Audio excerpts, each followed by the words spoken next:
Assalamualaikum warahmatullahi wabarakatuh. Perkenalkan, nama saya Dr. Windy Dwi Andika MPD, NIDN 0021068901. Saya dosen di Prodi Pendidikan Guru Pendidikan Anak Usia Dini, Fakultas Keguruan dan Ilmu Pendidikan Universitas Sriwijaya. Spesialisasi saya mengajar pada mata kuliah Metodologi Pengembangan Matematika Anak Usia Dini, mata kuliah wajib Prodi PG PAUD semester 4 dengan bobot SKS 3 SKS. Perkuliahan terbagi menjadi hybrid 80% luring dan 20% daring dengan synchronized dan asynchronous pada e-learning. Metode pembelajaran yang digunakan merupakan kombinasi dari case method dan project-based learning. Teknik pengajaran yang akan saya lakukan yaitu DIA, Delivery, Interaction, and Assessment. Saya akan menggunakan teknik mengajar ini pada mata kuliah Metodologi Pengembangan Matematika Anak Usia Dini dengan bobot 3 SKS. Sebelum saya mempraktikkan teknik mengajar, saya akan menjelaskan terlebih dahulu terkait deskripsi mata kuliah, luaran pembelajaran, dan model pembelajaran pada MK ini. Berikut ini adalah deskripsi mata kuliah. Mata kuliah Metodologi Pengembangan Matematika Anak Usia Dini merupakan mata kuliah wajib Prodi PG PAUD yang membekali mahasiswa dengan pengetahuan dan keterampilan dalam mengenalkan konsep-konsep matematika awal secara menyenangkan dan kontekstual kepada anak usia dini. Materi mencakup pengenalan konsep korespondensi satu-satu, geometri, bilangan, dan lambang bilangan yang digunakan dalam praktik kehidupan sehari-hari seperti membilang, mengurutkan, membandingkan, mencocokkan, mengukur, dan lainnya. Mahasiswa juga akan belajar mengidentifikasi kendala terkait konsep matematika dalam kehidupan sehari-hari mereka.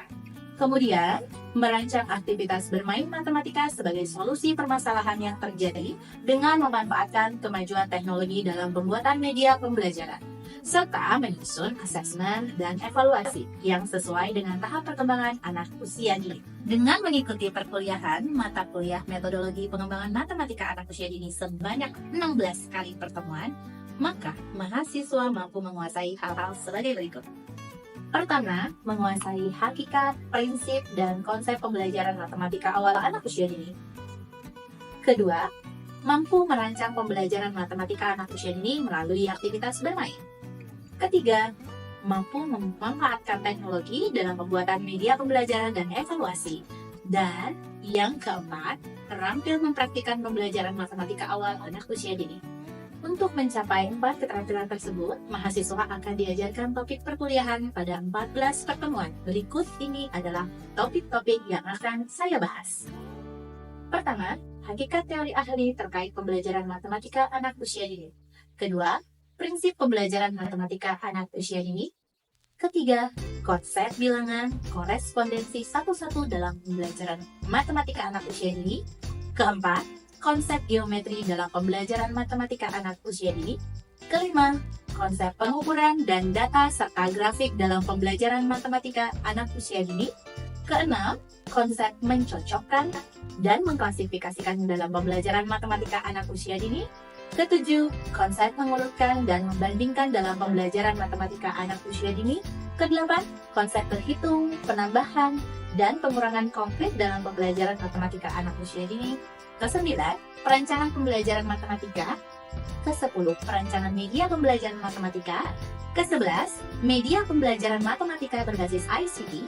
Ke-12 hingga ke-14 merupakan praktik teknik pembelajaran matematika anak usia dini. Pada topik pertama hingga ke-8, dosen akan menggunakan model pembelajaran Jigsaw sebagai salah satu model pembelajaran kooperatif yang akan melibatkan mahasiswa dalam kelompok kecil untuk saling bekerja sama satu sama lain dalam memahami topik pembelajaran.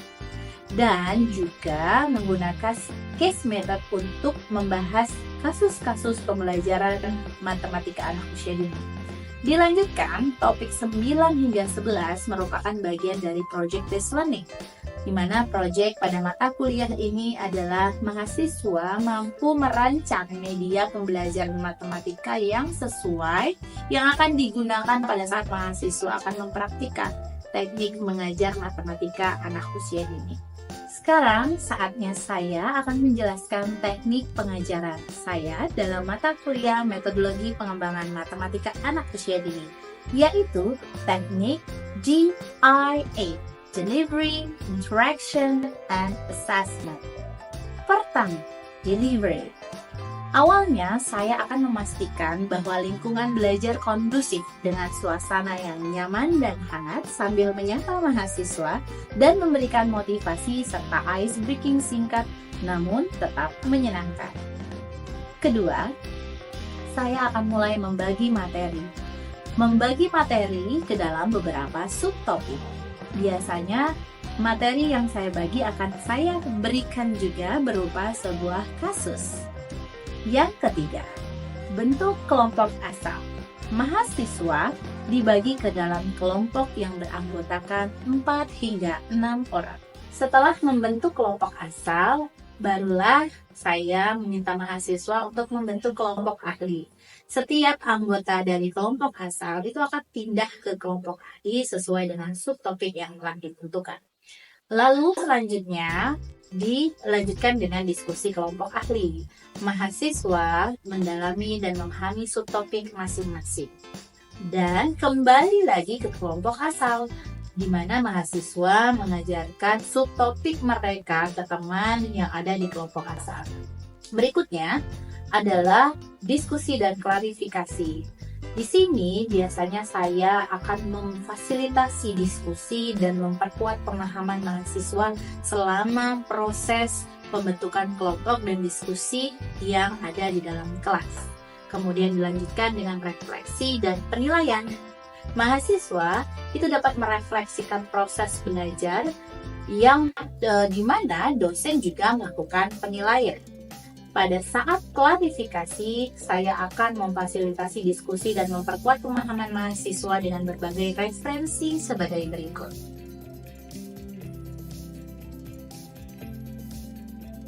Ditambah hasil produk pembelajaran yang telah saya kembangkan dari berbagai penelitian maupun produk pembelajaran. Teknik pembelajaran matematika anak usia dini seperti buku cerita karya wisata matematika, gerak dan lagu matematika, dan video pembelajaran matematika anak usia dini secara kontekstual. Setelah tahap delivery, dilanjutkan dengan tahap kedua yaitu interaction. Saya mendorong interaksi dua arah, baik secara langsung di kelas maupun melalui platform daring seperti LMS Universitas Sriwijaya atau di grup WhatsApp. Mahasiswa di sana akan didorong secara aktif untuk bertanya, berdiskusi secara individu maupun secara kelompok dengan memperhatikan nilai-nilai toleransi dan keberagaman. Lanjut ke tahap assessment, di mana penilaian dilakukan secara objektif melalui kombinasi tugas individu dan juga kelompok. Berikut rincian penilaiannya. Adapun komponen-komponen yang akan dinilai serta bobot persentasenya. Yang pertama, aktivitas partisipatif itu kurang lebih bobotnya 30%, hasil proyek 20%, tugas-tugas 10%, kuis sebanyak 5%, UTS sebanyak 15%, dan untuk ujian akhir semester sebanyak 20%. Marilah sekarang kita saksikan berikut cuplikan pengajaran saya. Assalamualaikum warahmatullahi wabarakatuh. Waalaikumsalam warahmatullahi wabarakatuh. Apa kabarnya teman-teman mahasiswa hari ini? Alhamdulillah, luar biasa. Allahu Akbar. Alhamdulillahirrahmanirrahim semuanya. Hari ini dalam keadaan yang sehat walafiat dan semoga semua kita di sini mendapatkan keberkahan dari Allah Subhanahu wa taala. Amin amin ya rabbal alamin. Oke. Sebelum kita mulai pembelajaran kita hari ini, ada baiknya kita berdoa menurut kepercayaan kita masing-masing. Berdoa mulai. Berdoa selesai. Nah, Ibu punya video, teman-teman bisa saksikan. Oke. Baik, ada satu pertanyaan Ibu dari video tadi. Apa yang teman-teman amati dari video tadi? Oke, Sania. Oke, baik Ibu, terima kasih. Jadi dari video yang telah kita saksikan bersama-sama tadi, kita lihat bahwa ada satu gasing yang hanya berdiam diri, namun ketika disandingkan dengan gasing-gasing lain yang berputar secara kencang, gasing berdiam diri tadi ikut juga berkencang secara cepat. Oke, pesan moral apa yang bisa Sania ambil dari video tadi? Ambil, yaitu kita dapat menempatkan diri kita pada lingkungan yang positif. Contohnya, kita dapat mencari teman yang baik untuk diri kita agar dapat membawa diri kita lebih maju dan berkembang. Oke, Sania, terima kasih. Silakan duduk sayang. Untuk bisa menjadi calon pendidik anak usia dini yang berkualitas, teman-teman di sini sudah pasti harus bisa menguasai konsep dan keterampilan dalam mengajarkan matematika permulaan pada anak usia dini. Oke, nah, hal ini berkaitan dengan capaian pembelajaran pada mata kuliah hari ini, di mana capaian pembelajaran mata kuliah hari ini terdiri menjadi dua. Yang pertama, teman-teman di sini nantinya setelah mendapatkan perkuliahan akan mampu menganalisis konsep bilangan dan kemampuan berhitung, dan yang kedua, teman-teman di sini nantinya akan mampu mempraktikkan. Jadi bukan hanya tahu konsep, tapi mempraktikkan juga. Jadi karena mata kuliah ini, metodologi pembelajaran matematika anak usia dini ini adalah 3 SKS, maka 1 SKS kita akan belajar mengenai konsepnya dan 2 SKS kita akan belajar mengenai praktiknya. Siapa saja teman-teman di sini yang masih ingat pembahasan pertemuan sebelumnya tentang berbagai ahli yang memiliki teori terkait matematika anak usia dini? Ayo, siapa? Iya, Sadra. Ada teori Bernoulli, Vygotsky, Piaget, dan Gagne. Mungkin Sadra bisa menjelaskan secara singkat teori tentang Piaget, bisa saya? Oke, silakan Sadra. Jadi Piaget ini memiliki 3 tingkat atau 3 fase, yang mana pertama itu dimulai dari sensori motor yang berusia 0 sampai 2 tahun, terus ada tahap yang kedua itu praoperasional yang berusia 2 sampai 7 tahun, dan tahap yang ketiga itu ada operasional konkret dari anak yang berusia 7 sampai 11 tahun. Jawaban yang bagus Sadra, ya. Terima kasih pendapatnya. Silakan duduk. Materi hari ini sangat berhubungan sekali dengan topik pada pertemuan sebelumnya. Tapi Ibu mau tanya, teman-teman di sini mulai paham nggak sama relevansinya? Siapa yang bisa bantu Ibu menjelaskan relevansi pertemuan topik pada hari ini sama yang sebelumnya? Siapa? Oke, silakan Regita. Jadi, teori ahli matematika yang telah dipelajari merupakan dasar dalam mempelajari konsep bilangan dan berhitung. Oke, tepat sekali ya Regita. Terima kasih sayang jawabannya. Sekarang silahkan teman-teman membuka PowerPoint yang sudah saya sematkan di e-learning. Teman-teman bisa buka dari mobile phone masing-masing dan bisa juga dilihat di sini bahwa memang di sini pada konsep bilangan dan berhitung anak usia dini kita akan mempelajari konsep bilangan. Nah, teman-teman harus bisa membedakan antara bilangan dan lambang bilangan. Untuk slide kedua, kita akan relevansikan dengan teori belajar, teori ahli matematika dari Bernoulli. Tadi ada banyak ya, ada banyak para ahli yang disebutkan tadi ya. Namun di sini Ibu akan contohkan salah satu saja, yaitu adalah teori dari Bernoulli. Bagaimana konsep yang hari ini kita bahas? Konsep apa? Bilangan itu akan berkaitan dengan teori Bernoulli. Seperti yang kita pahami bahwa teori Bernoulli itu menjadi 3 tahapan. Tahap yang pertama adalah aktif, yang kedua ikonik, yang ketiga simbolik. Jadi teman-teman, berdasarkan dari tahapan teori Bernoulli tentang pengenalan konsep bilangan, ini merupakan tahapan yang secara berurut. Ya, tidak bisa anak tiba-tiba sudah paham simbolik. Tidak bisa anak kita ajarkan langsung belajar 1, 2, 3, tidak bisa ya, karena ada tahapan yang jelas. Matematika itu sistematis, nah jadi dia harus berurutan. Teman-teman tadi sudah slide pertama tentang bilangan ya, bedanya sama lambang. Kemudian slide kedua tadi tentang teori siapa? Bernoulli yang merepresentasikan konsep bilangan seperti apa ya. Kita lanjut kepada kemampuan berhitungnya. Nah, kenapa kita membahas kenapa konsep bilangan selalu disandingkan dengan kemampuan berhitung? Karena memang konsep bilangan itu merupakan awalnya di mana anak usia dini akan belajar konsep keterampilan berhitung ya. Keterampilan berhitung terbagi menjadi 2 saya. Yang pertama adalah rote counting atau berhitung secara hafalan, dan yang kedua adalah rational counting, berhitung secara rasional. Rote counting ini coba lihat gambar Ibu. Gambar anak sedang apa ini? Naik tangga. Naik tangga. Coba teman-teman ketika naik tangga pernah nggak menghitung tangganya? 1, 2, 3, 4, 5. Pernah? Pernah. Apakah teman-teman menghitung tangganya sesuai angka? Tidak ya, hanya sekedar ingatan. Ingatan apa? Ingatan hafalan di bilangannya saja. Oke. Sedangkan rational counting bisa tidak kita lakukan rote counting? Hanya sekedar hafalan saja? Tidak bisa ya, karena rational counting adalah benda yang harus dihitung satu per satu secara rasional. Ketika ada pertanyaan muncul, berapa banyak pempek di sini, gambar pempek di sini, maka akan dijawabkan dengan berhitung secara rasional satu per satu. Tidak bisa dengan dihafal aja 1, 2, 3, 4, 5. Tidak bisa ya. Yang pertama prinsip berhitung satu lawan satu, prinsip berhitung stabil, prinsip kardinalitas, prinsip urutan tidak berhubungan, dan yang lain prinsip berhitung abstrak. Bersama kemudian teman-teman akan memberikan pendapat terkait hal-hal apa yang berkaitan sama prinsip berhitung satu lawan satu. Berbasis budaya lokal Sumatera Selatan.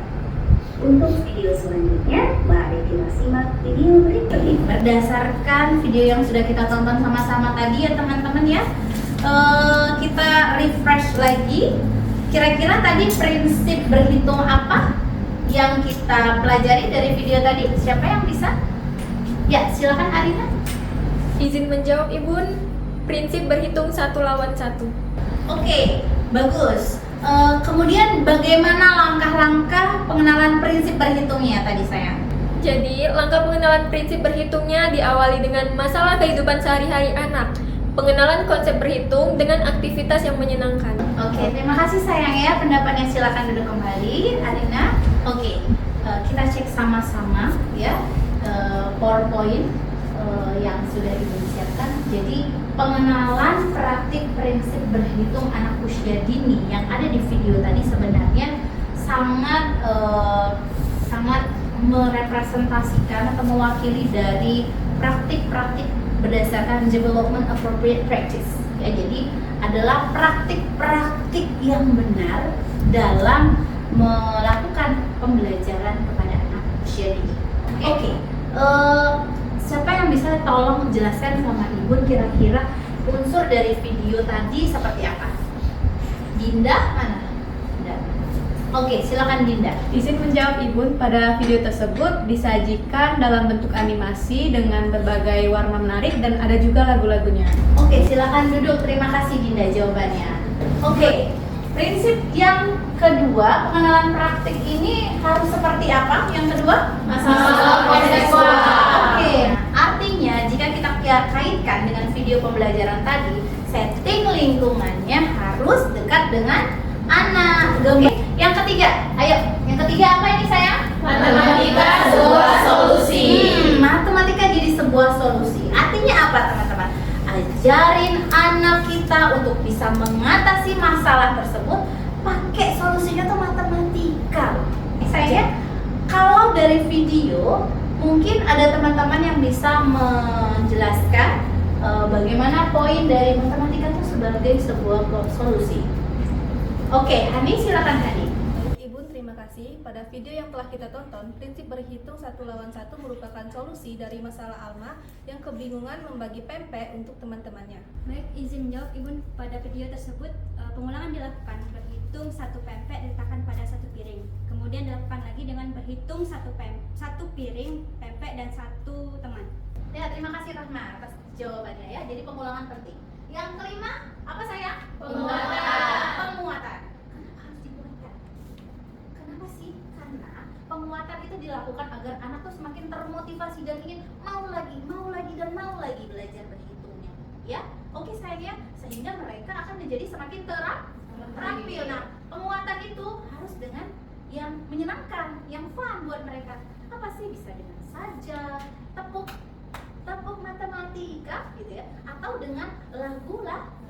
Nah, kalau dari video tadi siapa yang bisa jelaskan kira-kira jenis penguatannya seperti apa? Siapa yang bisa kasih tahu? Oke, Cantika, silakan Cantika.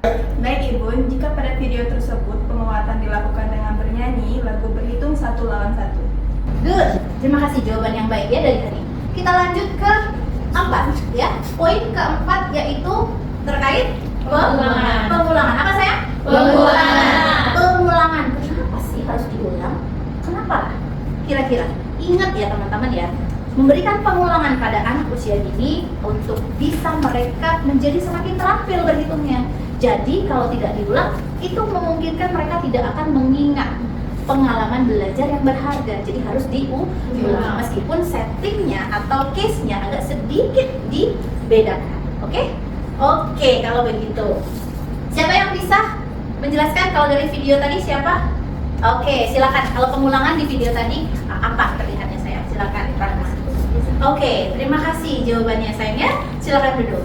Setelah kita membahas dan menyimak sama-sama video tadi ya, maka Rifa pada PowerPoint. Kemudian kita sudah membahas juga satu persatu prinsip berhitung, yaitu prinsip berhitung 1 lawan 1. Tapi teman-teman di sini masih ada banyak prinsipnya, ada 5 ya teman-teman ya. Nah, tapi teman-teman jangan khawatir, di sini kita akan menggunakan model pembelajaran jigsaw ya, tipe jigsaw, model pembelajaran kooperatif yang dimana kita akan membahas ini secara bersama-sama dengan membentuk kelompok asal dan kelompok ahli ya. Setiap anggota pada kelompok asal akan mempelajari satu prinsip yang tadi ditetapkan oleh ketua kelompoknya. Tadi kelompok 1 oleh Regita dan kelompok 2 oleh Sania tadi ya sayang ya.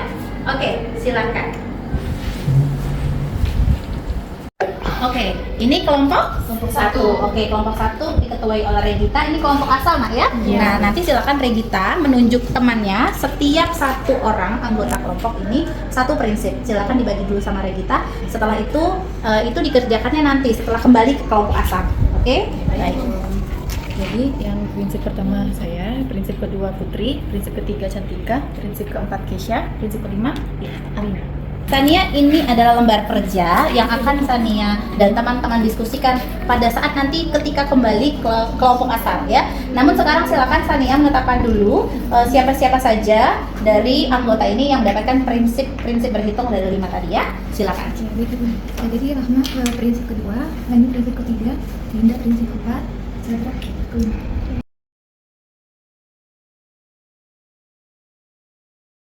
Kalau sudah semuanya, silahkan teman-teman sekarang bergabung dengan teman yang sama-sama memiliki prinsip yang sama. Misalnya, prinsip 1 lawan 1 berkumpul di kelompok yang sama. Silahkan di sini kelompok 1. Teman-teman ingat ya, ini kelompok ahli. Jadi teman-teman harus mengulik, menganalisis sampai praktiknya seperti apa gitu ya dari setiap prinsip yang akan teman-teman pelajari. Di sini ada, karena kita berbasis budaya lokal, kebetulan saya lewat ya, kita kayaknya cocok sekali untuk menghitung apa? Pempek. Oke, teman-teman nanti bisa diambil pempeknya seberapa perlunya ya.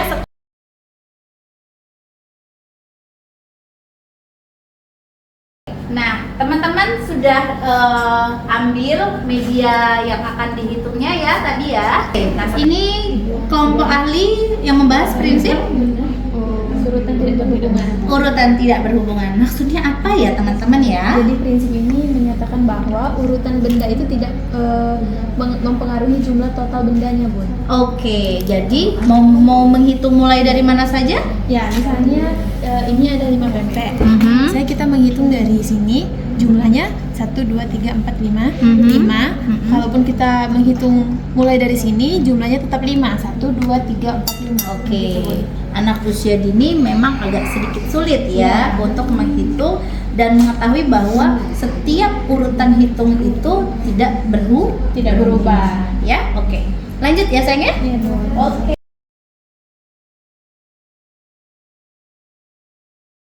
Teman yang ada di kelompok ahli sudah selesai mengerjakan lembar kerjanya? Sudah. Oke, boleh lembar kerjanya dikumpul kembali teman-teman. Silahkan kembali ke kelompok asal ya. Silahkan didiskusikan semua teman-teman yang sudah teman-teman pelajari di kelompok ahli tadi. Silahkan dipresentasikan ke kelompok asal ya. Satu persatu prinsipnya dijelaskan sehingga teman yang dari kelompok lainnya, kelompok ahli lainnya, jadi lebih paham nih tentang prinsip yang sudah kita pelajari. Oke? Jadi Putri tadi di kelompok ahli membahas tentang berhitung secara stabil. Nah, di mana anak itu bisa berhitung melalui media yang ini tadi dari daerah lokalnya termasuk pempek. Nah, jadi anak nanti bisa menghitung secara berurutan. Pempek ini diurutkan secara vertikal. Lalu anak nanti berhitung 1, 2, 3, 4, dan 5. Oh, berarti jawaban Putri itu sesuai dengan soal nomor 4. Soalnya anak harus menyebutkan benda tersebut secara berurut.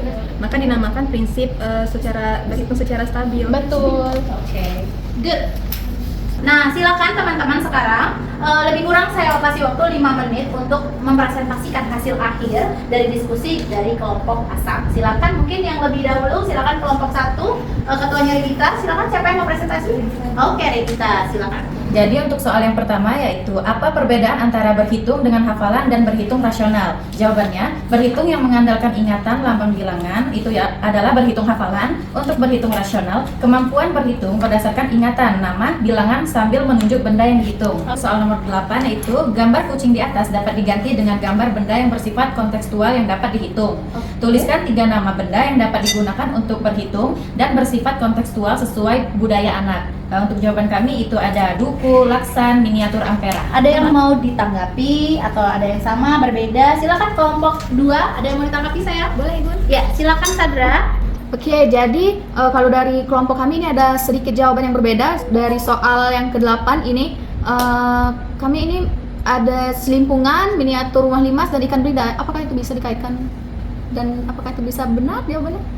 Jawaban kelompok kalian tadi tentu bisa, karena ketiga jawaban kalian tadi itu termasuk benda kontekstual yang dapat dihitung dan juga berbasis budaya lokal Sumatera Selatan. Saya sangat senang sekali mendengar presentasi kelompok 1 maupun kelompok 2 ya, terkait konsep bilangan dan keterampilan berhitung beserta prinsip-prinsip berhitung permulaannya, di mana teman-teman ini sepertinya sudah sangat terampil juga ya untuk mempraktikkan, untuk diajarkan sama anak usia dini. Alhamdulillahirabbil alamin.